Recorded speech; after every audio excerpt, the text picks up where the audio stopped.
Good evening, everyone. Welcome back to the weekly Armchair Sports Talk podcast. I'm your host, Keane. This is Devil's Advocate today, our preview for Manchester United versus Bournemouth in the Premier League.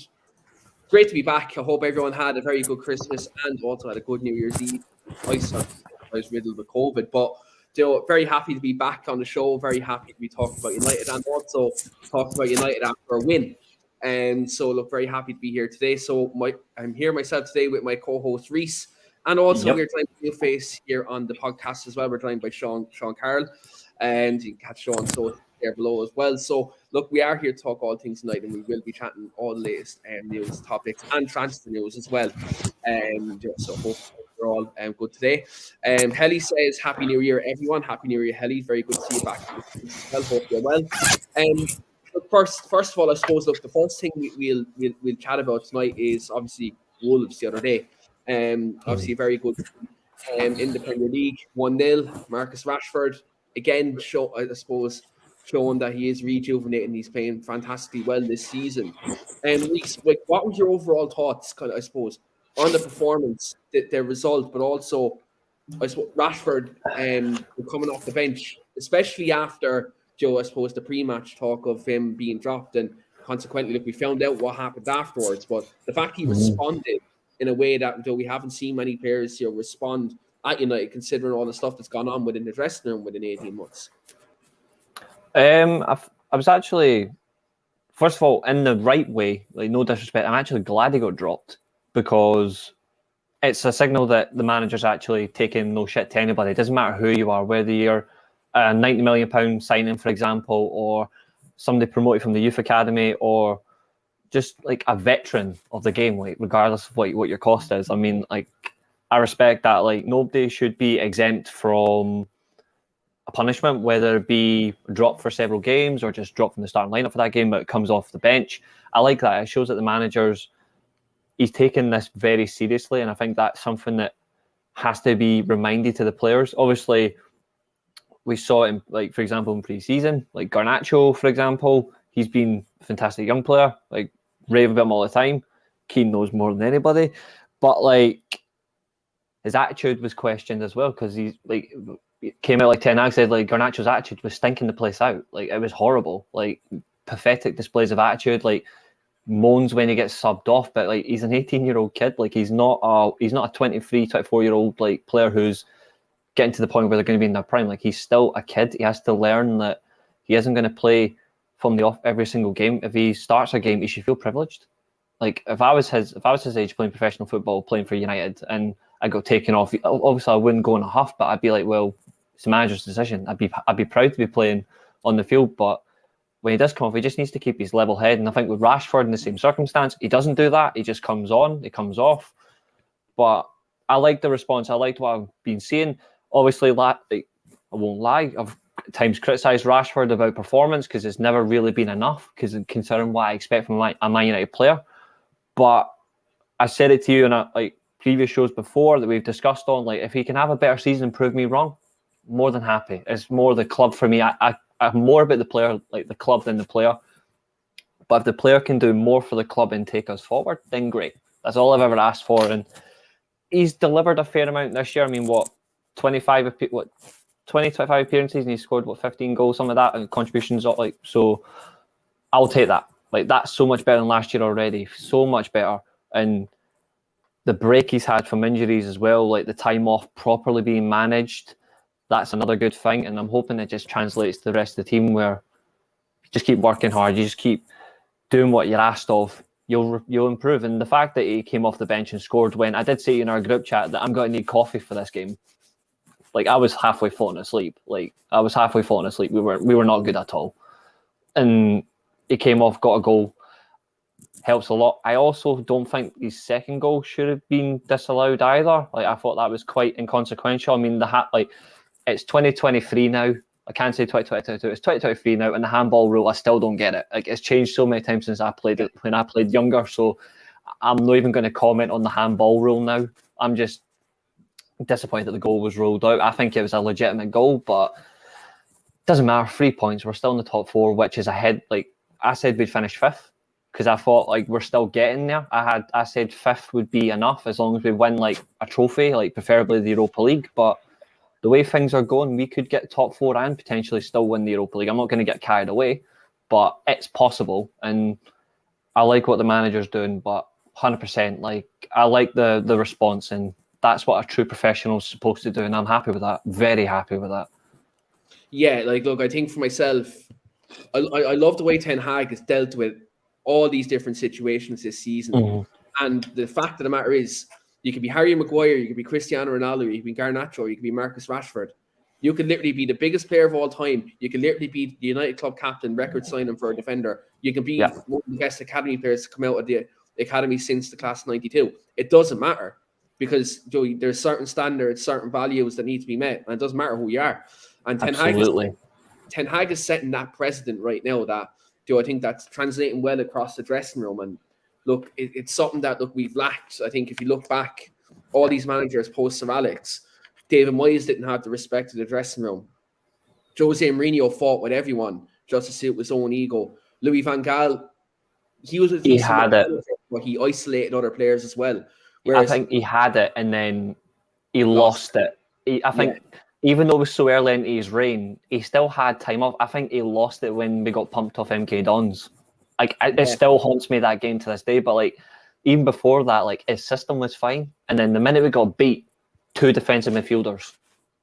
And I was like, that's not what you've ever been about. And that was it. Like he lost it then. I think Ten Hag's the only manager that's generally had it. Like, and it's just, I think it's just fortunate.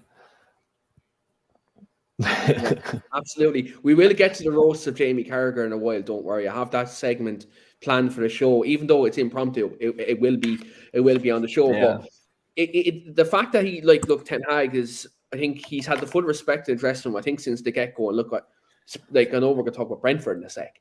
But after that Brentford game, the fact he ran that extra 10 to 13k with the team afterwards, taking responsibility for that. But then also he's keeping all these players in line, keeping them check. Like with Solskjaer, we didn't have that. Like Solskjaer was too nice to everybody. He was everyone's friend. He was almost like that. Wasn't that, I suppose, stern person that you do need. Rangnick, look, we're not going to get into it. No one respected him when he came in. Like literally no one. Ronaldo said it in an interview with Piers Morgan. And you look what he done to many players last season and the questionable formations and all that. You can talk about all that till the cows come home. But I think Ten Hag is this first person that's come in and he's like, look, I'll take accountability with yourselves, but this is what you have to do. And this is where I really like Ten Hag. And look, with regards to Rashford as well, when you actually look at not only the effect I think Ten Hag and Benny McCarthy have had on Rashford, but also I think you have to say props to Rashford as well. Because if you look at the work they done with him on an individual basis from a coaching standpoint, look, he done before preseason. He had a preseason before preseason in America, and all that work, physical work that he done to get his body back after the 2 surgeries that he did have. It's great to see that Rashford is, his head is in it, and he wants to do better for Manchester United. There's no surprise now why PSG are looking for him. There's absolutely no surprise when you look at his pace, his power, his drive. I just hope United now can get him signed into a new contract, and we do have him for the future. Because look, if we're looking at winning titles, winning leagues, winning Champions Leagues, whatever that may be, yes, if a couple of years down the line, he may not be like a first choice starter, but he's going to be a player that's going to contribute a lot to this football club. And the fact he has over 100 goals to this football club already now at his age, like if he keeps going, it's not going to be long before he's looking at Wayne Rooney's record. If he keeps on this trajectory that he is going on. Now, I know I talked about another player who was destined to break that. He's never going to play for this football club again. He's never, ever, ever going to play for this football club again. But I think if Marcus Rashford keeps in this trajectory, he could do that. I really deep down think he could. If he signs that new deal and he continues his form, Wayne Rooney's record is there for him because of his age and because of the position he plays. And I'll be honest, because the manager who he has as well, though Eric Ten Hag. Yeah. If he stays here in this long-term project, I think that's something that is there for him. And look, I'm just happy for him because, like Reece, I love Marcus Rashford. He's one of our own, and what he does off the pitch, he done something that a lot of us love to do and take on the government and have that, make sure the kids are fed, and especially during the pandemic. Like I look at our government here in Ireland, they're the biggest shower of shit you'll ever come across in your I whole don't know. entire You've never life. seen this. I don't know, mate. You've not seen the Scottish government up close. We all have shit governments, but like the truth of the matter is, like he wears his heart to sleeve on the pitch and off the pitch. You know, he does the exact same, and that's why, like, I think, look, it's very sweet to see him come back and be himself again and play with a smile on his face. Because Marcus Rashford playing with a smile on his face is a very dangerous animal, and we've seen that, you know, throughout his United career. Sean, we've seen on Saturday we had a very good defensive performance on Saturday, especially from Luke Shaw playing centre half and Aaron Wan-Bissaka right back. What were your thoughts in terms of our defensive shape and kind of how we kept Wolves at bay? Well, I suppose, look, the first thing for me is talking about Luke Shaw going in at centre half and what he's after doing there. I mean, it tells you a lot about Luke Shaw's character that, you know, he acknowledged having looked at the stats after the original game where he played centre half and just looking at how much running did he do and finding out that it was comparable. And I think that tells you a lot about Luke Shaw. And it's, you know, am I doing less running and is this a sweeter position? You know, I think he found out the answer is no, but he still held himself in such high regard. You know, he's really, and, you know, he's a player that gets, you know, some abuse online as well for his body and his size and things like that. I think he's really shown himself. And again, you know, I know there's been criticism of, you know, Martinez's size as well. And, you know, Shaw isn't bigger than him. And he just went in at centre half and did the job as well. So I think it just goes to show that when you're in that centre half position, it matters how you can defend, you know, not, you know, what size you are, either in height or body shape or any of that. I think what matters is, are you a good defender? You know, is Luke Shaw a good defender for Man United this year? I would say absolutely, you know, in any position. And he really said as well, you know, he's willing to do what it takes for the team, which is big as well, you know. I think that's huge that he kind of acknowledges that he's willing to play in any position for the team. You know, another player we saw do that for United is John O'Shea, and look what he did for the club as well. So. Yeah, absolutely. And look, I love the fact he's shown versatility. Like, look, we've seen how good Luke Shaw can play as a centre back at the left side of a tree. He played there a couple of times on the Solskjaer, and he done a fantastic job. But like the fact that the last two games, I know people might have said Forest, but like Forest are a decent team. We've seen what they done against Chelsea the other day, and we've seen Joe. Obviously, he came up against Diego Costa, who's one of the most physical like forwards in the league. Then Adama Traore came on, which was a whole different threat altogether, and he adapted his game. He done very well there. Like I think, look, I've always said it, and me and Reece have gone back and forth on Luke Shaw quite a lot on this podcast. And one thing I've always said about Luke Shaw, and you can back this up, Reece, I've always said there's a player in there. There is a player in there, Luke Shaw. It's just about, can he keep it consistent? And like when I look at his, like he gets a lot, like you said, Sean, he gets a lot of like stick about his physique and stuff like that. I'm looking at Luke Shaw this season. He had a very difficult start, and then he was dropped. Malacia came in, actually done quite well for a period. But since Luke Shaw's came back in, he's been exceptional. He's been one of the best fullbacks in the league. We've seen how well he played for England in the World Cup as well.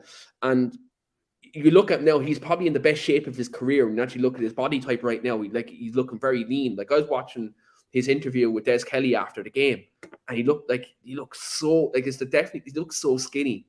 And like regardless of what his shape is like, it doesn't matter. His footballing ability is there. His football brain is there. And I actually think with Luke Shaw, I think he's massively underrated on the ball. Like I don't think many people actually give him this plaudits for his ball playing ability. And look, we've seen that in the last two games playing for centre half, that he is a good distributor. And one thing, like I think we've noticed about Ten Hag, Reece, as well, and we talked about this with the Ajax lads when we had him on the podcast, is that he loves a left sided centre back. Like he loves a left footed centre back.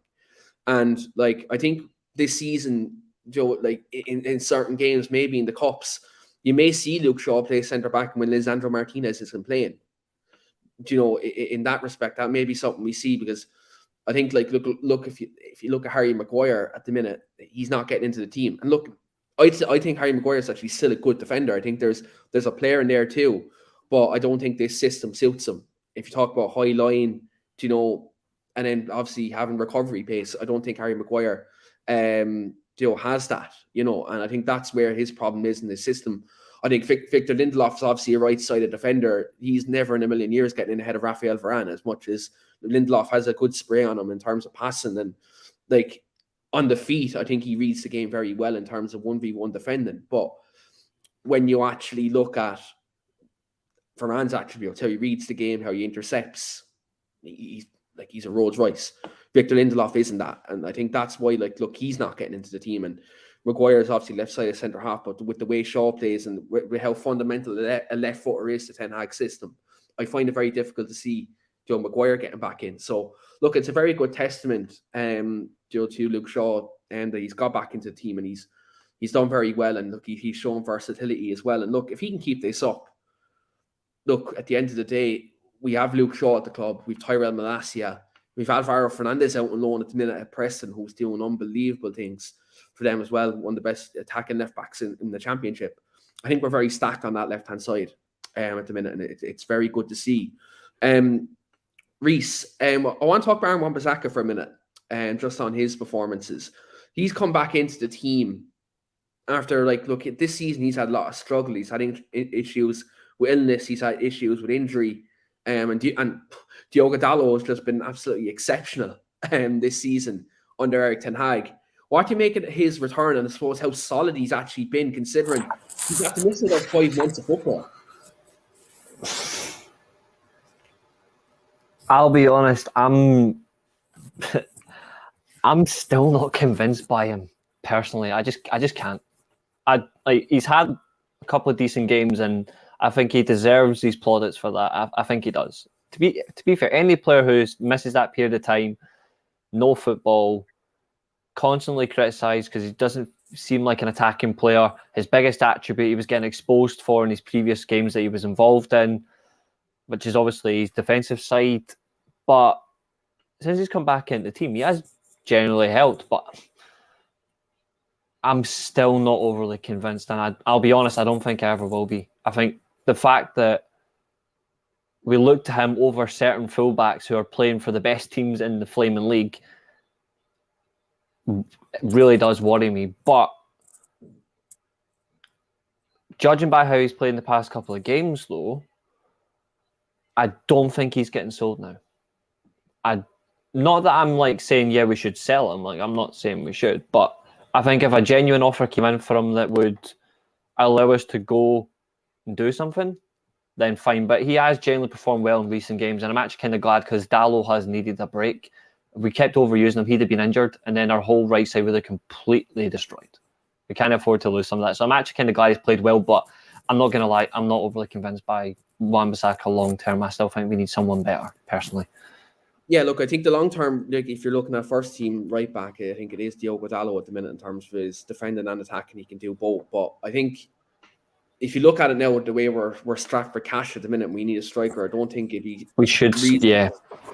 I don't think it'd be reasonable to let him go at this stage of the season, especially now. People are Ethan Laird is playing well at QPR right this season, and look, I think long term he's probably going to be our right back anyway, ahead of Dalot and Wan-Bissaka.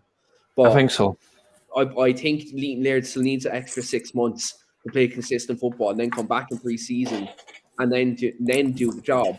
But I think if you look at Europa League this season, if you look at certain games this season, maybe in the bigger games, Wan-Bissaka could be a very crucial player to this team in terms of just the way his specific skill set when we don't have the ball. He could be someone who definitely can do well defensively, and he's definitely someone who, look, I think long term he's probably better off with a move to play first team football because he's young. Yeah. He still has aspirations of playing international football, whether that's for England or another country. So he's going to want, because obviously there was talks of him playing for a different country a while ago. Ireland need a right back. If he has any Irish relations, do let us know, because I don't think I can stand Matt Doherty starting right back for Ireland anymore. Sorry, Steve. I mean, to be fair, you've got between Doherty and Coleman. You're not really stacked. Coleman's okay. That's no disrespect to Coleman. It's purely just because age is on the wrong side of him. That's why I say Coleman. Yeah, look. To be fair, Everton paid 60 grand just like over for Seamus Coleman, one of the best transfers in Premier League history. It's mental. You're talking value. But anyway, this is not the Ireland podcast. We're not going to get into that now. But yeah, look, if you look And Aaron Wan-Bissaka, I think long term he needs to play first team football if he has aspirations of playing international football. So I think maybe in the summer a move would be better for Wan-Bissaka, but I think for the next 5 months of the season, we're gonna need him because there's gonna be times where Dalot may have a bad game, and we need someone to come in and I suppose steady the ship at right back. I will not be surprised, and I'm saying this now because obviously hindsight is key. I would not be surprised if Wan-Bissaka starts both games against Barcelona in Europa League. Yeah. I would not be surprised. Especially in the new camp where we don't have Martinez and, Thankfully, the first game is the only one he's missing, but we need to hopefully not get beat. And if we get beat, hopefully at least by a goal, nothing too major. Bring him back to Old Trafford and absolutely pump him. I can't wait. I'm going to that game, by the way. I absolutely can't fucking wait. It's going to be fucking... I know, obviously, that's a long time coming. Obviously, that's the next month or so, but like, our record against Spanish opposition isn't great, but we've still got that decent record where even though we should never have lost to Real Sociedad, it was only a narrow defeat, but we've got recent record has been okay against Spanish opposition compared to like historical wise where we would never just get past them. I think we've got a decent chance against Barcelona. Obviously, that's down the road. I'm not thinking about Barcelona just yet. I'm thinking purely about the league, which is more important. Yeah, 100%. Look, there will be a Barcelona preview, obviously, next month on the channel. But we should move on the podcast. Obviously, if anyone has been living under a rock, there's been a very, I suppose, selection of poor results in the Premier League this weekend. If you're not a Manchester United fan, if you're a fan of any other top six club bar Arsenal, this weekend and this last couple of days has been an absolute fucking travesty. Sean, I'll come to you first. When you look at Manchester United right now, we're fourth in the table, and look, we have a game in hand over Newcastle. Only 4 points off Manchester City, with the derby coming up on the 14th this month. And you look at Tottenham, they're sinking. Conte looks like he's going to walk. Liverpool beaten tonight 3-1 by Brentford. Chelsea are on their rebuilding process under Bowley, and they look like this season probably won't be their season. And we have a new podcast announcement at the end of the show. Chelsea on a rebuild. What they got to do? Go Expelliarmus and try and win another trophy. Next. Anyway, just on I had to get that in there. When you look at our rivals, all dropping points recently, and we seem to be on a good trajectory of form right now. Do you think Man United should be aiming higher just in fourth place? Because everyone's talking about get fourth, just get Champions League. But when you look at the form of everyone else, barred, I suppose, Arsenal at the minute, should we be aiming higher considering how well we've been playing, and also potentially we could get a striker in by the end of the month? Like, do you think, are we being a bit too pessimistic with our expectations considering the job that Erik Ten Hag has done so far? I think we are. Keane, to answer your question, I think we are, as a supporter base, setting that bar too low. But I think internally, Ten Hag is a winner, and I think that he's not going to be happy with fourth place. I think he'd be disgusted if United finished fourth this year. I think, they're going to be, going for the jugular. And to be honest with you, I think winning games is Ten Hag's approach, and not even look at the table. You see that in a lot of championship level sports teams or players or athletes. They don't look at the scoreboard until the game is over, until the match is ended. And I think that's Ten Hag's approach. I think it's just stay grinding out the results. We saw it there where they're not playing well and still getting the result. We saw other teams at the weekend, who people are talking about, they're still going to do the business. The likes of Man City, people are still saying, Man City will still do it, Arsenal will slip. And, I don't like that. I think that Arsenal are probably thriving off that. Let's stay going because nobody believes in us. So let's, give it the underdog story. Similar to when Leicester won the league a few years ago, it was that underdog story. I think the sooner people get behind Arsenal and say, they're going to do it, that's when, the wheels will fall off. If they are going to, they're playing fantastic football at the moment. But as far as United are concerned, I don't think there's 11 points between where United are at the moment and top of the table. And while that's, maybe rose-tinted glasses or whatever you want to call it. I think the sky is the limit for this team under Ten Hag in particular. Whoever he brings in or not, that's all remains to be seen. But I think the team they have at the moment, the results they're getting speak for themselves. The performance, and seemingly by all accounts, I mean, what's happening in the dressing room seems to be all for the good of the football club and not for one individual. It's not just the one player. It's not just the number 7. It's not just, any player. Like we said, he's taking everyone and making them all accountable for the whole team's performance. So if one player isn't playing well, everyone pick him up and let's go as a team. That seems to be the aim. And I mean, if that's the aim, the sky, it really and truly is the limit. Mm-hmm. Yeah, 100%. It says it all. It says all as well. 12 wins from 15 since City, and it's 8 clean sheets and 11 as well. That says a lot as well about the team, especially defensively. We've actually conceded the fewest goals at home of any team in the league this year. We've conceded 4 goals at home. When last year, in contrast, let's not go there. But points-wise, goals that we conceded in terms of home, so much better. Still got the worst goal difference out of the top 6, but actually I'm not really bothered about that at the minute. I actually think the results, I agree. We're only 2 points off, not 2 points, sorry, 2 goals away from Spurs and goal difference. You consider Dave Keane and Son, when you consider that.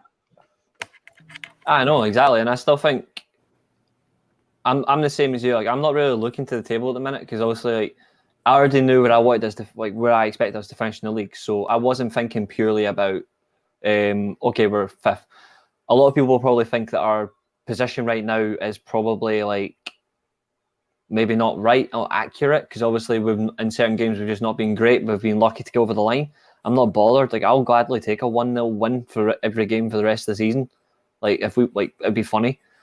Even just to beat Arsenal 1-0. Mind you, they've already been beat off us already, but just keep winning games. I don't care what the score is, but the one thing we really have to do, because I think at the end of the season, I said at the start of the season, and Keane will back me up on this, I said at the start of the season that goal difference is going to decide everything this year. Goal difference is, in my opinion, is going to decide the title. It's going to decide our league finish. And I also think it could determine if we get 2nd or 3rd. I think we still could. I mean, I'm surprised where we are right now in a good way. But we have really got to start burying chances. If we don't get a number 9, which I don't expect to sign anyone in January, but I hope we do. If we don't get a number 9, then we really just have to hope that we can convert more chances from everywhere across the field. We can't just keep relying on Rashford all the time. It's not fair on him, even though he's playing really well. Anthony, for all the work he does, he needs to add more out. He needs to add more numbers-wise. We need to hope Martial doesn't disappear in terms of form. And God forbid, the player we've relied on the past year and a half alone, Bruno Fernandes, fantastic player, criminal abuse he gets. We need to see him add more goals to his game because it's been a while since he scored. We need to get more in from him. We can't just keep relying on one player for output, which is good that we've got numbers there, but we do need a lot more. And I'm hoping we get a number 9 who will just finish the chances into the middle. Because that's something that we don't have. I don't know who we're going to get, but we really need one ASAP. Yeah, we're actually going to talk about that now in terms of forwards, because obviously, look, I think it's well documented. Clubs up for sale. Thankfully, we're going to see in the year 2023, them bastards are going to be fucking off. The first quarter, but it looks like the Glazers are going to be fucking off. Now, when you look at the cash reserves in the club, I think we're not going to sign anyone on a permanent deal this January, unless it's a free transfer, which is unlikely. Which means we're looking at the Odi Nagalos, Edison Cavani's of the world. We're not going to go there. But when you actually look at it, we're speaking to Kieran Maguire on the podcast recently. The Glazers are selling now because literally we're broke. We're skint. They couldn't take out dividends this last month because of how broke we actually are. Yep. The Dubravka thing, they're saying that Newcastle have called them back. I don't believe that because they've Pope and Karius there. Do you know why they call Dubravka back? Why is Anthony Elanga all of a sudden going out on loan?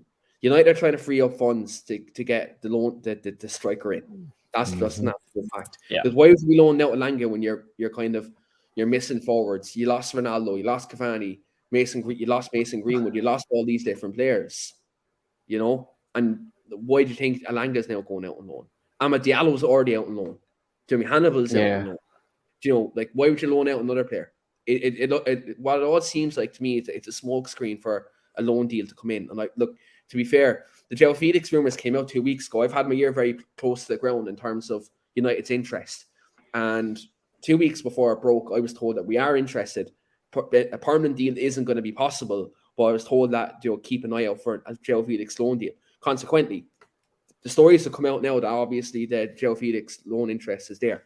For me, I'm really, really excited by this if we can get him in. Because we talked about Ten Hag's system and how a false nine works and how he likes someone to hold up the ball, have move and bring players into play.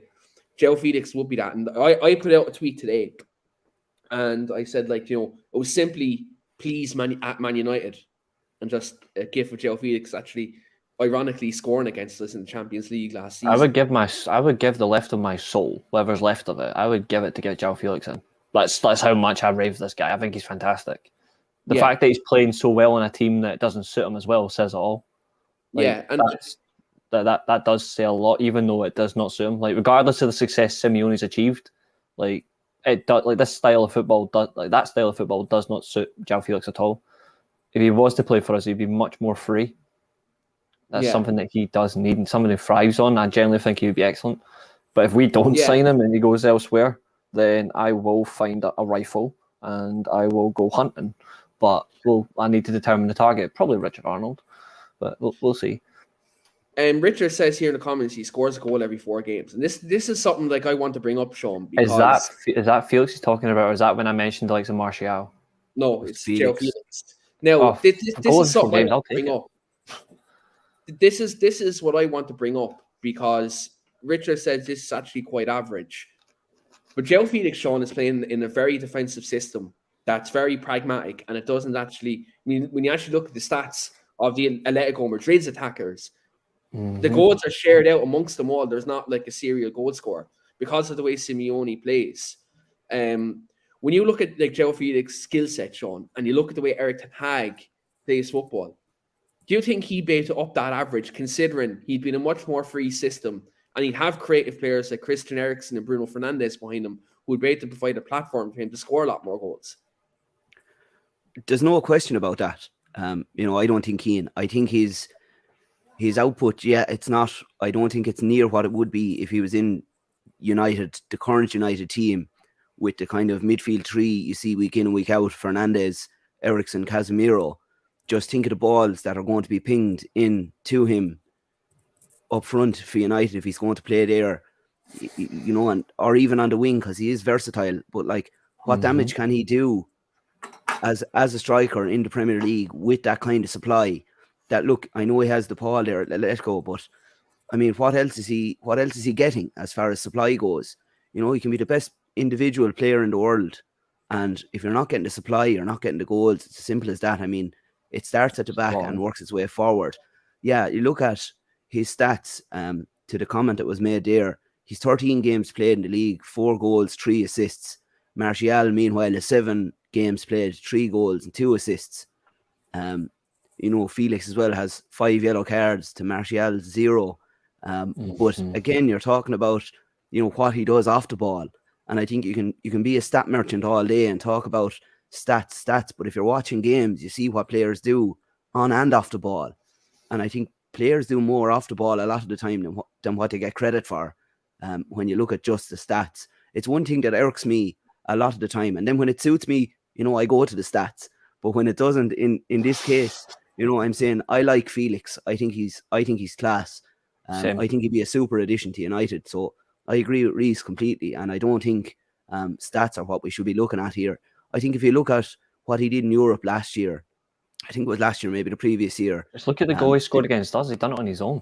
That's what I was talking about, Reece. Yeah, he was so impressive then, and that was, he is going to be class, and he's a young player. There's a fire in his belly, and if he comes into a team with 10 other chaps with fires in their belly like we see at the moment, dangerous stuff. I think that's my personal opinion. There is one stat that, well, it's not really a stat, it's more of a number. There is one number that really does need to be looked at, and it's not his fault. It's 118 million euros. That's not his fault. But he's had to live up to that. He's never going to live up to that Atletico price tag that he was paid for Benfica after he won the Golden Ball. Best player in Europe for a young player, by the way, in case you're watching, if you don't rate João Felix, he won that. Like, only 2 players at Benfica have won that in the last 20 years. The others, Renato Sanchez, who got ruined by Swansea. So there's another fact. But like, he's had to go and do that, play for Atletico in a team that's completely pragmatic, where for some reason, I think Diego Simeone has a bizarre personality where in pre-season they score 4, 5, 6 goals a game. They play free-flowing football. They get into La Liga and then they just become ultra defensive. Like, why not just stick to that pre-season form? You're playing exciting football. Gets the best out of your attacking players.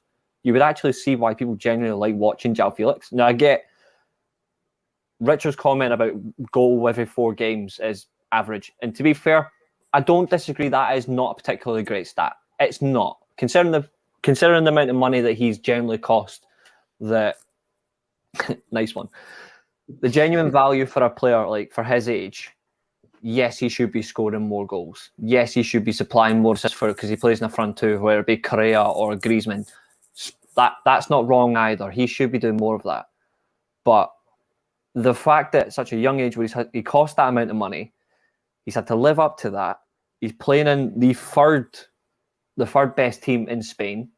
He's still won trophies, still been decisive in big games in Europe, and yet he has to continue to live up to that. Whereas if he came to United on a loan deal with a potential option that we sign him, he's going to play in a team that, when you look at people who want like Harry Kane, for example, which is not a bad thing, but when you look at Harry Kane, that's a player that we should avoid. And it's not because he's a bad player, but we should be avoiding Harry Kane because Harry Kane is what I would say, he is that icing on the cake type player, where the project's done, so let's just get Harry Kane, then we've got players behind him, we're just going to go up and assist him, get him goals, whatever. But no, we're not at that stage. You get João Felix in on a loan where it's risk-free, potentially look to sign him on, that's a long-term option. Instead of having icing on the cake further down the line, we've got an icing on the cake right there once we've got the team around him, and he can still contribute. That's why I would take him right now over someone like Harry Kane. The thing about it is, the one thing I will say about Harry Kane, I said it in the chat yesterday.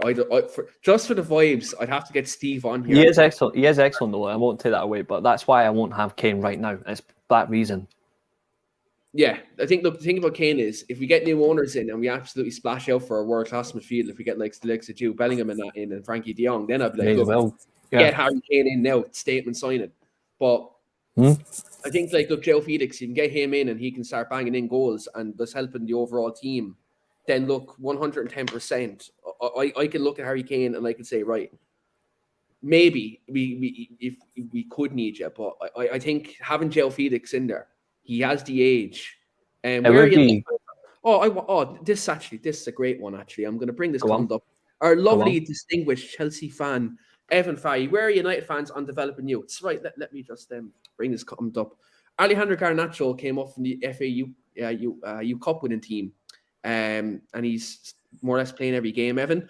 Kobbie Mainoo is getting into the first team squad nearly every week now. Reece Bennett was also in the squad there last week. Our U Cup winning, FA Cup winning centre half, using the squad there last week. Scott McTominay came through the academy, first team player. Marcus Rashford came through the academy, first team player.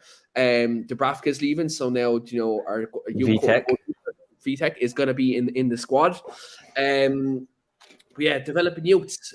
Manchester United allow me to just do this. Let me flex this stat, Reece. Let me flex this stat to him right now.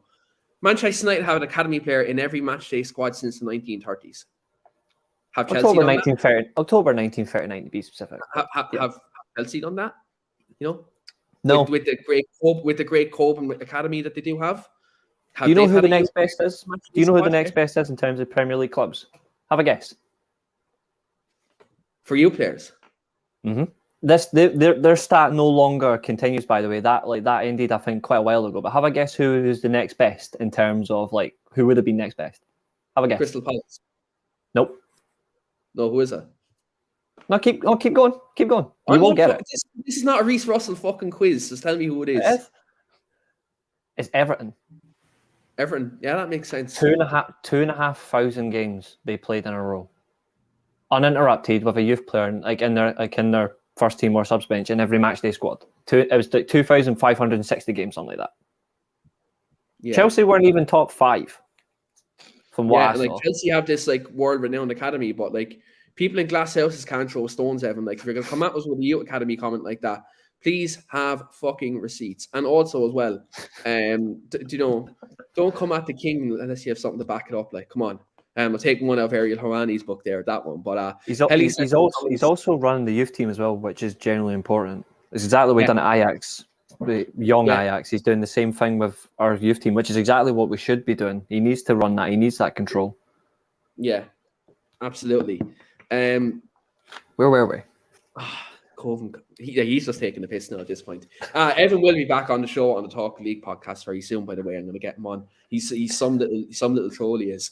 But anyway, look, we better move on. He's a Cobham sexual, but he likes to pull hamstrings. Yeah, he's a Cobham sexual. Yeah, absolutely. We'll move on though. We'll move on. We've a new podcast coming up that will be talking about United and Chelsea, which I will delve into later on in the show. Actually, we've commented about youth teams and we're talking about strikers. Actually, I will get to this. Dancing with the Devil says, "Hi guys, how far is Charlie McNeil away from being a regular in your opinion?" I'll take this one. I think McNeil needs another 1.5 to 2 years before he gets into the team. I think his goal scoring is very good, but I think physically at the minute we've seen with a couple of first team games he's played, I think he's struggling physically. And he might need to do something similar to what Rashford done in terms of building his upper body to help combat his pace and his movement. I think maybe 1.5 to 2 years he will be a first team squad player. I think he has all the talent in the world. He has talent in abundance. But I think he needs another 1.5 to 2 years before he's in and around us. I agree, but I would also think I was actually just about to respond to that. I would actually loan him to the one place where a youth player is actually thriving. I would honestly send him to Sunderland. Sunderland or Birmingham, yeah. I would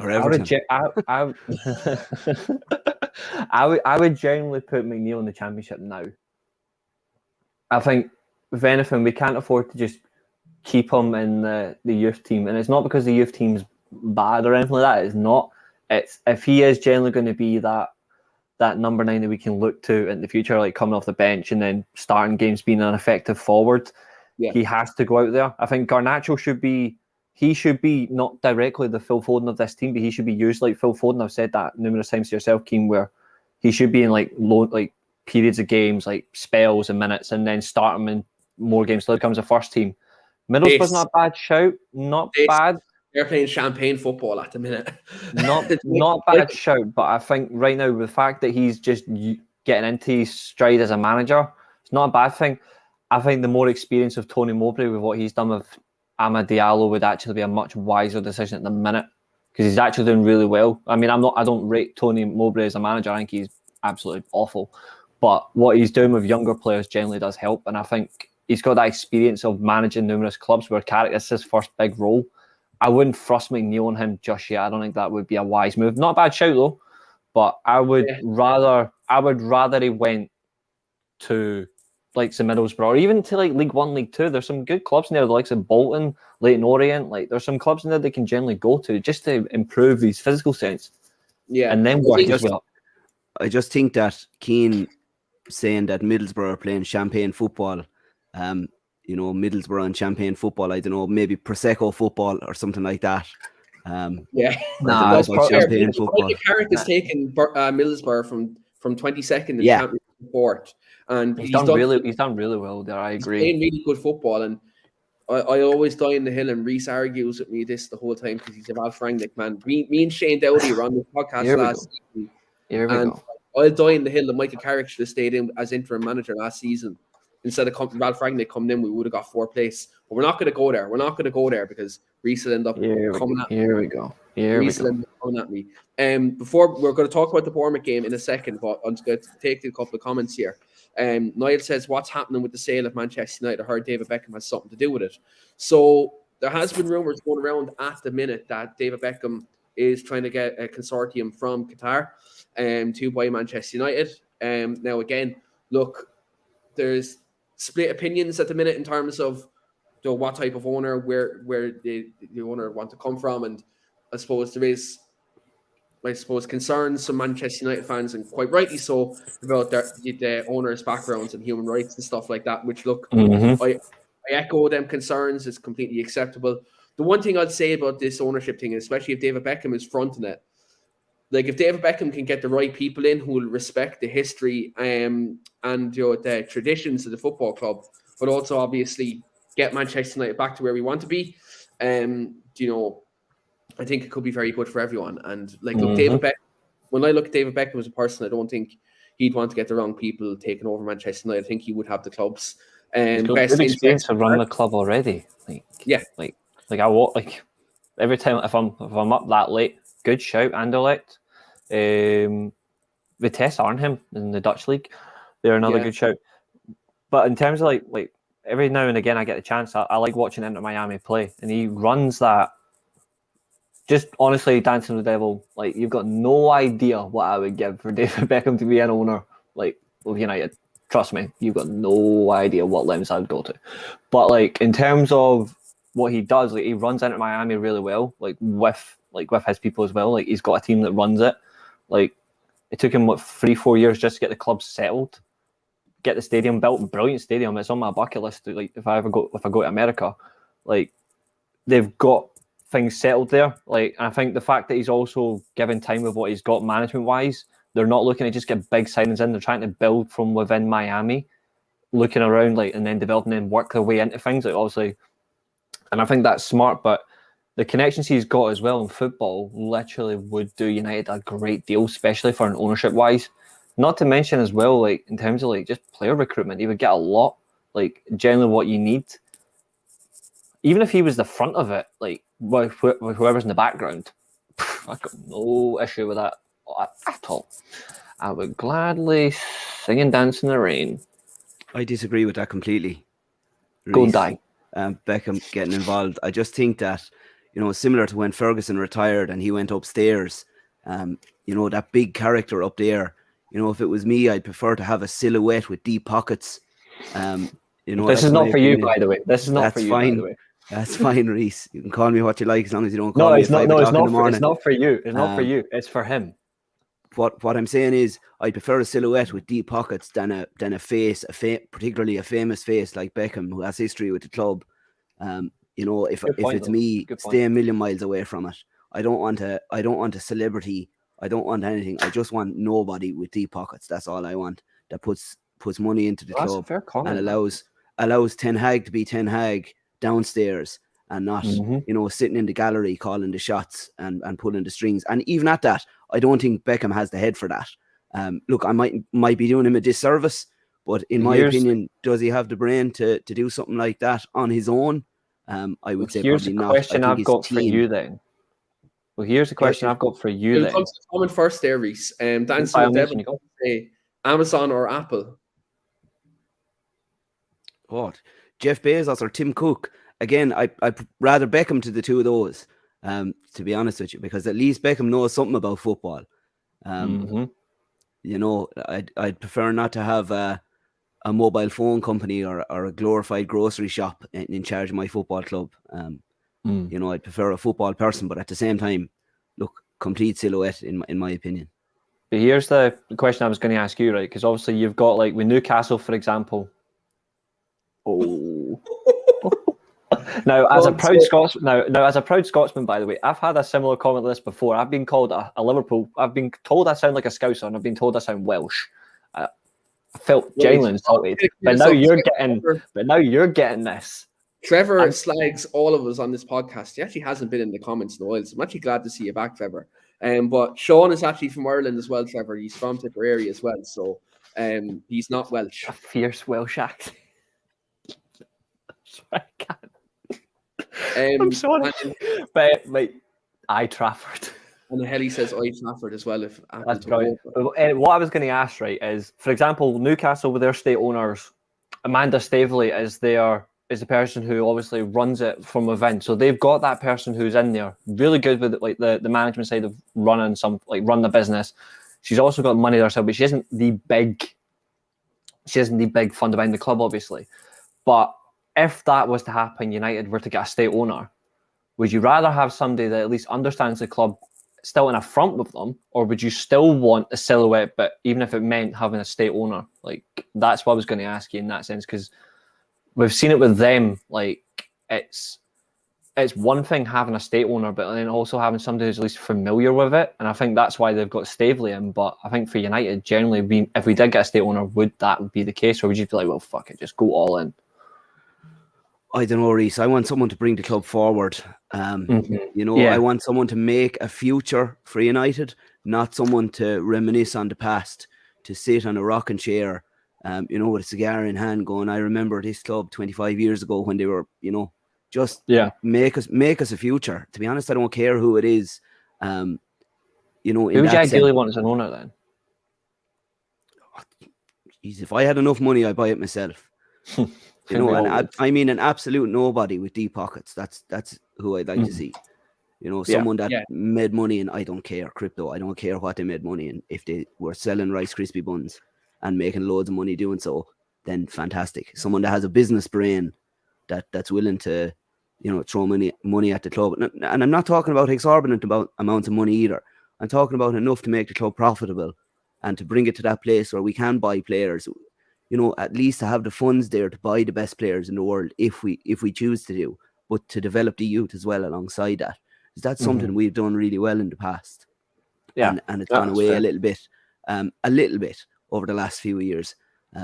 Look, the most important thing for me this year watching United is, I'm looking forward to the games, and I'm looking forward. There is that bit of fire. There is that bit of spark that seems to have been missing the last couple of years. And now, you're getting excited to watch United play again, which is fantastic. Instead of, you're looking at a car driving in front of you with a wobbly wheel, just wondering when it's going to fall. And that's kind of what it was like last year, previous years. When is it all going to blow up? I don't think that's going to happen this year. Yeah. No, I don't. I think that's fair. That's fair. No, that's very fair. I appreciate that response in that sense. I appreciate that. That's very fair. And someone says the dream be Eric Cantona backed by a billionaire. Well, to be fair, look, that's someone who would come in with a no-nonsense attitude. And then Evan is back in the comments again. This fucker says Sean ready to buy the league. That's rich coming from a club that was nearly out of business and then bought the league. But anyway, Evan's going to ring me after this show and absolutely abuse me. Just tell me you'll be on Mario Kart. Like, you'll be detained. Yeah, you need to buy that, man. You need to buy that. But anyway.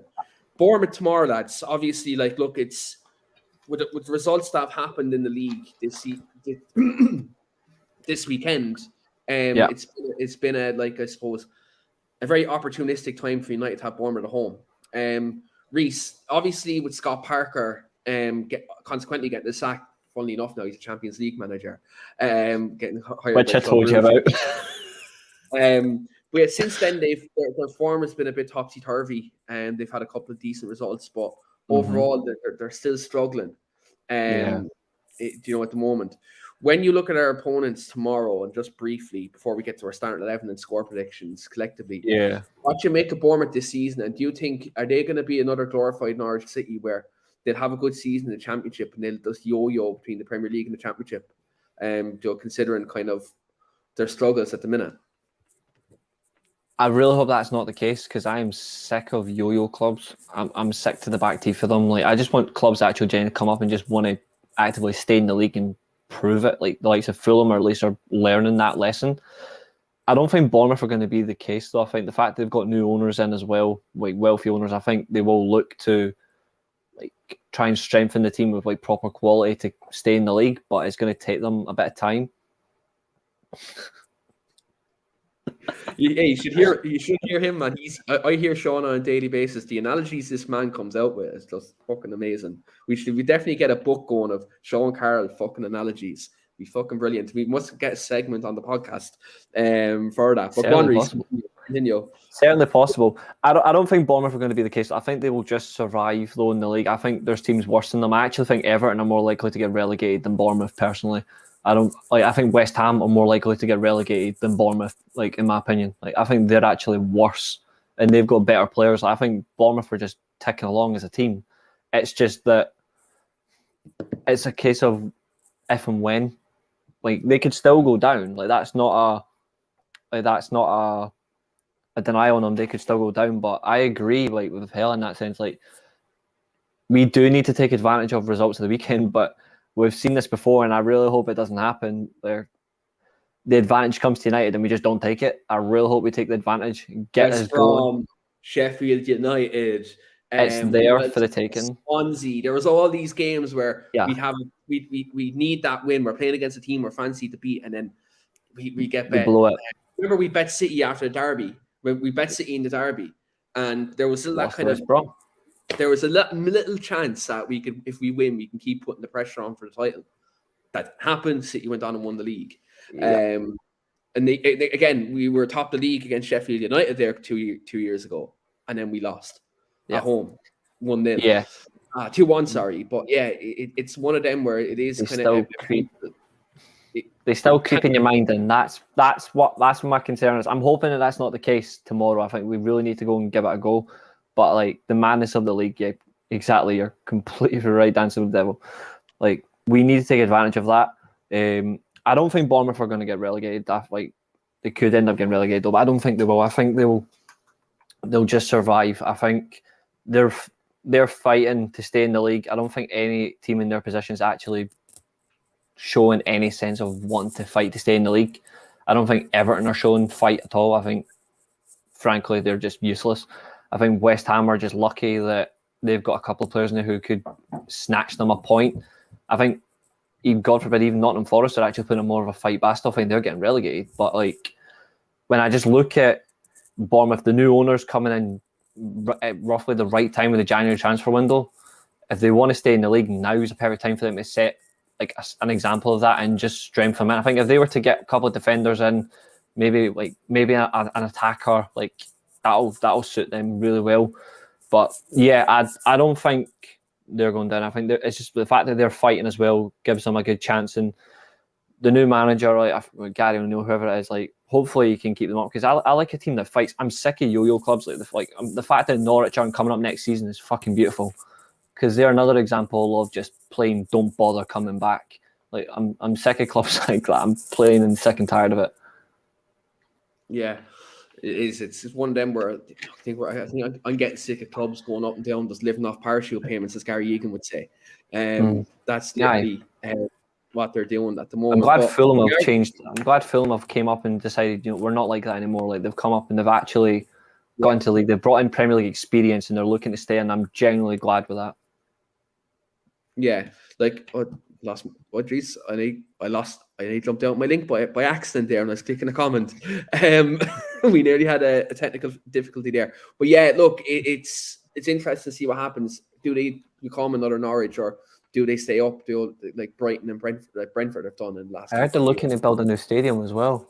Like they're looking to build a new stadium, so it looks like they are genuinely preparing to stay in the league. So yeah, hopefully it'd be interesting to see what happens. But look, what we'll do is we'll all give our collective starting 11 score prediction, and then I'm going to do my 5-minute roast on this at Jamie Carragher, Lisandro Martinez, if anyone wants to stay tuned. So Sean, I'm going to come to you first. What would be your ideal starting 11 tomorrow with the players that are available, and also give us your score prediction? I don't think there'll be too much different to what we saw in the previous game. I don't think there'll be that much of a difference with the layout of the team, and I think that's just fine for Bournemouth. I don't see that causing a problem. I'm confident with United at the moment, which is a lovely thing to be able to say again after so long. You're driving out of the tunnel, you can finally see the light, I think. And maybe we're halfway through the season, maybe we're too soon, but I'm confident. I think probably another clean sheet. One, if not two. I think two zip. 2-0. Sean's going with 2-0 tomorrow. Reece, give me your 11 prediction tomorrow, and also let's just score prediction there as well. Flat off the bat, 3-0. Like flat off. Like I think we'll get a couple of goals ourselves. I think we're much more organised at the back, which is falling off really lacking the past couple of years. Let's see, starting 11. Did I go Batman and Robin? Yeah, okay. So De Gea in goal. I think I'm hoping Dalo's back at right back. So I'll stick him in. I'm hoping he's there. Varane, Martinez, Luke Shaw. Then I would go like the typical Casemiro, Eriksen midfield. Then I would also say, see, he's not been great in recent games, but I want him to be given a chance. Yeah, I'm gonna. I really want him to just add goals to his game. I'm gonna say Anthony on the right wing, but he really needs to add more output to his game. Otherwise, I think he'll get dropped for Garnacho for a while, which wouldn't be a bad thing. But yeah, Anthony on the right wing, Fernandes in the 10 role, Rashford on the left, and Martial up front.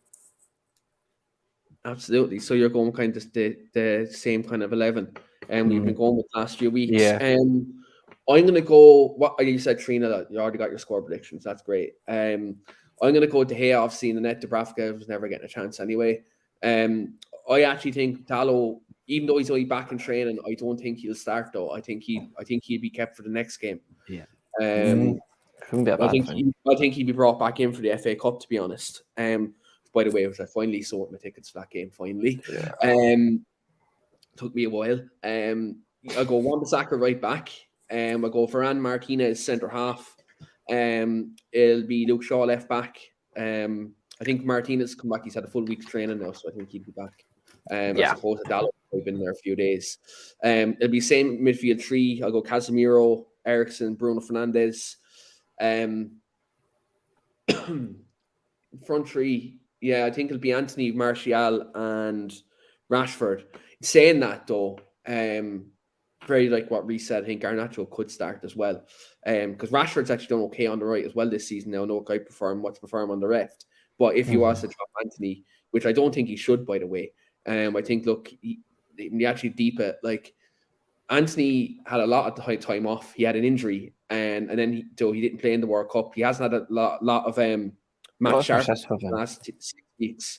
He was injured before the World Cup as well, so that's why I think people are being a bit too harsh. I think he needs to find his feet, and I think when he plays more games, he's finding that sharpness. Like I've played ball, it's hard to come back after like 2 months off, have barely any training, barely any match practice, and then go straight back in at any level, So like, look, I think it's one of them. People just need to. He does need to add more to his game. Like that's no denial. He needs to add more goals to his game. He needs to get more assists. And it's one thing he hasn't done in recent games, which is really a worry. And I just want to see him more. Just more pass the ball. Like he's not passing the ball enough. Like he's holding it too long. He's holding it for himself. I'm like, you've got good players in good positions around you. Just pass the ball and they'll play back to you. Like you shouldn't have to contend with like. I give you a curveball. I give you a curveball. His work off the ball has been very good, and I think that's something. I've got no fault with that. It's with the ball that I'm like, because obviously I played as a winger myself. Like that's what I want him to see. I want him to just pass the ball more and take people on. Like he hasn't done that recently. Like just take people on, and I really hope in the second half of the season, I'm hoping against Bournemouth going onwards, he starts using his right foot. Like I don't think his right foot is awful. I just want to see him a bit more confidence in himself to use his right foot. Because the more he keeps using his left foot, as good as it is, he's going to get found out. He's going to get very predictable. And then that's when I fear he's going to get dropped. I want Ten Hag to persist with him. I want him to add more goals and assists to his game, take people on, and just use his right foot. And then hopefully folk will just get off his back. Same as other folk. Like, just give him a chance, persist with him. He's not a £80 million player. He's not. 3 goals and 6 he's got a good talent. Game, they say. Yeah, take your points to your goals to come. That's what they tell you in Clonmalogue back in the day. But anyway, that's what I hope for anyway.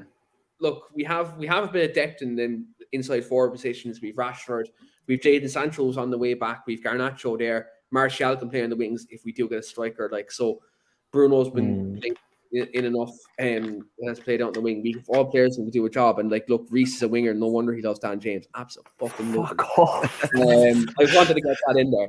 But yeah, I that's my team. That's like, I'm going to go with a 2-1. For some reason, I'm just thinking we'll be coasting 2-0 and then we can see the late goal, but we'll see it out. That's the way I feel like it'll go with. And I'll be texting you tomorrow, Reece, telling you that my blood pressure is back at bad levels again because you've been United. Let's go back to the doctor of my high blood pressure. But anyway, we all have our score predictions. I was going to go up and grab a couple of score predictions from the comments and then I'll do my roast just before we leave. Richard says 4-0, third place here we come. I hope so. That'd be great. And also, Dancing Devil says Anthony needs to take his man on more. Always cuts inside. Needs a good run of games. Absolutely, exactly what I said in terms of match practice. He had a good 6 weeks out before the World Cup, and then didn't play during the World Cup, and then didn't get to play them games out in Spain either.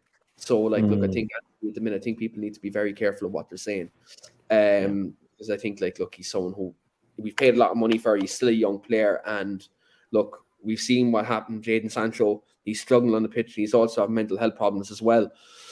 So I think look, people need to be very careful what they say, because footballers are humans as well. And I think look, whereas we all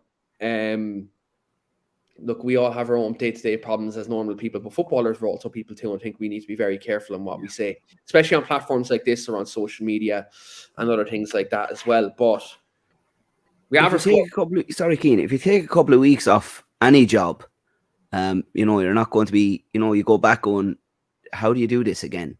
You forget how to, to think of the basics at the start, no matter what job it is, never mind being a top flight footballer. So I think that's a lot. And I know, look, to Reece's point, look, his left foot is dynamite. His right foot seems to be only for standing at the moment, but hopefully we'll see a bit more of that right peg. Yeah, absolutely. And look, again, this comes with training. This comes with playing matches, and like me and Sean are in the same job. If I was off, when I was off for a couple of weeks sick, do you know what I mean? I'd message him. I'd ask him how to do this, how to do that. Same with a footballer. They have to get match fitness again. They have to get their body back in peak condition. Yeah, that stuff takes time. I'm the same. Like financial industry. I'm the exact same. It's not easy. If I can if I'm off for 8 days, for example, or just taking time off, I come back in. I'm like, what's my Windows password? Okay, so what's the processing bit again? Oh fuck, Teams. Remind me. So I'm the exact same. It's the same circumstance. It's the same. You're always gonna is that it's motorizing your brain. It's pure muscle memory. Once it's assimilated, it'll be in. Just tell the fucker, use your right foot. Even if you have to call it ring rust. Yeah. Same way Conor McGregor takes time off for his fights, and then it takes him time to get back into the ring. Do you know what I mean? Look, we'll get into MMA because I do have an announcement to make as well at the end of the show. But I'd literally put him in a cast. I would put Anthony's left foot in a cast, and I'd be like, well, your left foot now, just think it's broken. You have to learn to use your right foot. In training, just make him run about in a cast. Doesn't matter if he falls over. Who cares? Well, it does, because he'd get injured, then he'd be out for a few weeks. He'll be fine. But I'm just he has to have that. He has to have some sort of mental block against him by the manager. The manager's got to find a way to just put a block in him, just saying you've got to use this more, because it'll make him harder to beat. It'll be harder to play against him as well if he uses both feet. Yeah, look, and this is where Ten Hag, he knows the player. He had him at Ajax, so I have no doubts in Ten Hag that he has full faith in Anthony, and I do as well. Because I've liked what I've seen from early on. But anyway, look, we discussed more about that in the review for Bournemouth. Lisandro Martinez, guys, won the World Cup. People say he didn't contribute. Yes, he didn't play the final, but he played a lot of part in solidifying that defense after Argentina got beaten by Saudi Arabia. Manchester United now have 2 World Cup winners as centre half, and it's great to see. And we have a lot of winning mentality now back in the dressing room. Jamie Carragher, where do we begin? He said Lisandro Martinez wouldn't work in the back 4, wouldn't work in the Premier League. He might only work in the back 3, or maybe even hold the midfield or whatever he said. Liverpool tonight. I'm getting it now. I'm looking at live chat. Pull up the comments if you could. I'm not logged in, so I can't. But I completely agree with the comments. Though it's frustrating. He said this. Casemiro did not win a World Cup. He wasn't in the 2000. That's the 2002 was last time, but he won a Copa America, didn't he? With Brazil.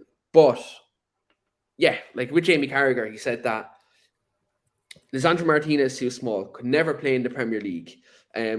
Big waste of money. Lisandro Martinez was the reason why Manchester United lost to Brighton and Brentford at the start of the season.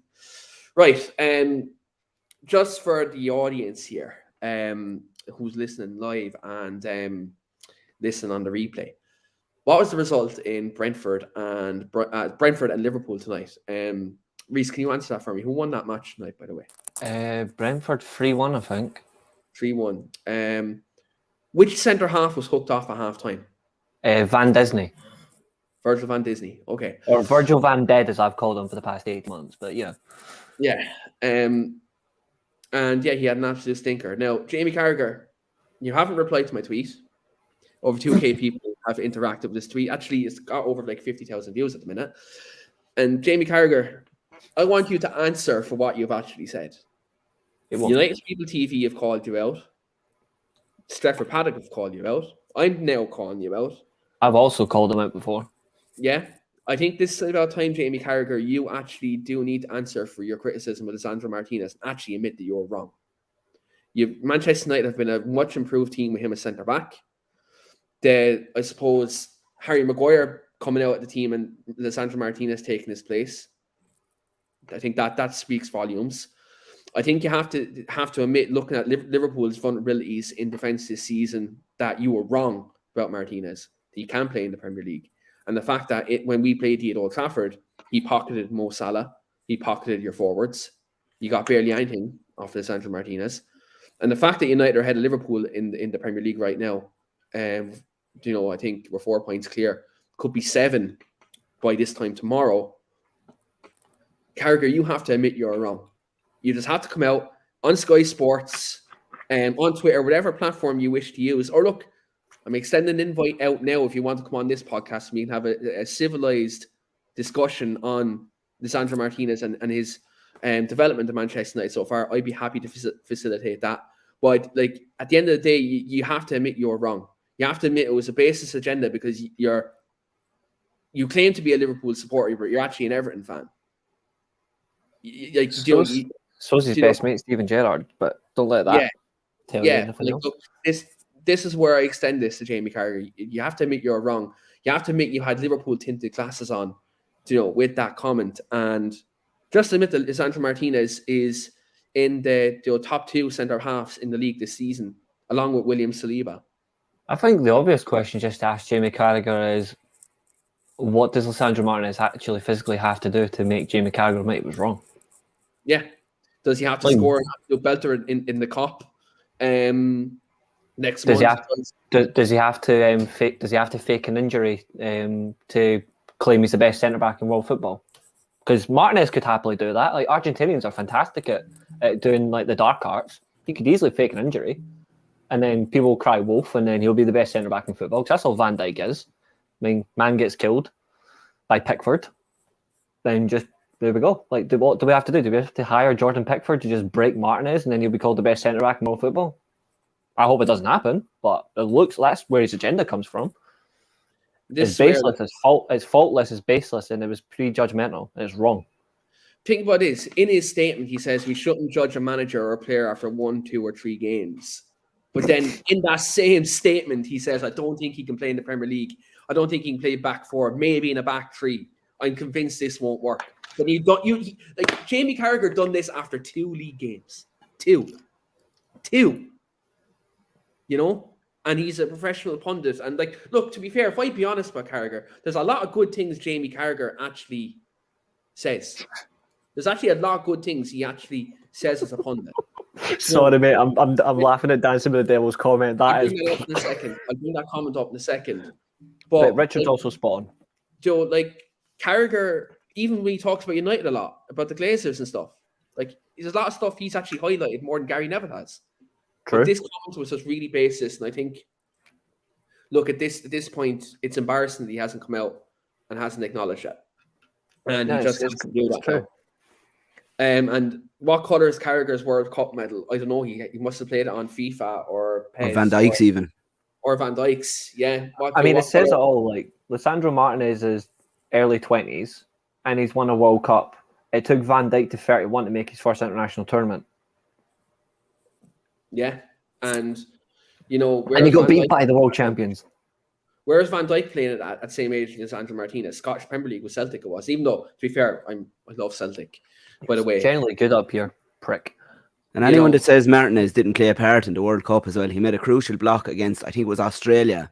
And if that was a goal, would that have made a different tournament? So if he didn't make that block, it would have been 2-2. And I think Argentina would have been in massive trouble. So yeah, exactly. It would have been. And yeah, it reminds me to comment you can't win anything with kids. Yeah.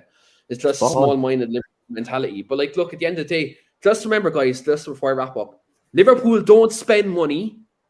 They're fully against sports washing and they're fully against pumping money into football. But in the last 12 months, they spent 220 million on forwards. Sorry, last 2 years, they have to spend 220 million on forwards when they need midfielders. But by the way, that's still the Coutinho money, 140 million that they sold him for 6 years ago.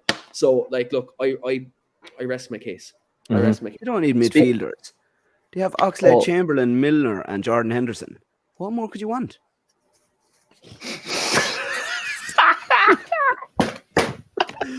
On that note, I am just going to officially say that was comment of the night. I am going to applaud that. Like that was peak. On that note, I am going to wrap it up there for tonight, guys. It's been absolutely a great conversation. We've went 16 minutes over, but you know what? It's been absolutely fucking worth it that we did. Just as always, guys, do smash the like the video, do subscribe to the channel. We do have a charity stream coming up on Saturday. I will put out the details for that on our Twitter page. We'll be supporting ASD Ireland, which is a charity that supports children with autism in Ireland. So I will put out more details of that. I will contact the charity. And look, we will be doing a 10-hour charity stream. We'll have the United show. We're going to have the wrestling show. We're going to have the basketball podcast. And I will have interviews in the middle of that 10-hour stream as well. So we will be getting that. We will be pumping the details out for that later on in the week. And also, we have a new podcast coming this Wednesday on the channel. Mark Biggs, who is our host, Gillette Mark, will be on the show, and the returning Sean Maroney will be on. And as people may know from like brief comments tonight, and me, myself, and Reece have all made in the channel, Mark and Sean have been going back and forth about Manchester United and Chelsea all season privately. So I've made the decision to actually make this into a podcast. So there will be a podcast every fortnight where Mark and Sean will be debating Manchester United and Chelsea every 2 weeks. So when I tell you these lads absolutely abuse the life out of each other, they do. So if you want to see people slagging the shit out of each other for an hour every 2 weeks about their respective football clubs, do check that out as well. And I have an interview coming up next week with Sean Sheen from Severe MMA. He's one of the most predominant MMA journalists in Ireland. So he's actually also a massive Manchester United fan. So we're going to be talking about the MMA scene. We're going to be talking about the potential return of Conor McGregor. And also we're going to be talking about Manchester United as well. So do check that out next week as well. But it's been Devil's Advocate. We've had Reece in the show. And thanks very much to Sean for coming on his debut on the Weekly Armchair Sports Talk. He's been fantastic tonight. And he's been making the analogies of the week. It's been absolutely fantastic. But thanks very much, everyone, for watching. I hope you all have a good week. And most important, let's hope Manchester United go out there and get the 3 points tomorrow. But until then, guys, thanks very much, and we'll see you later.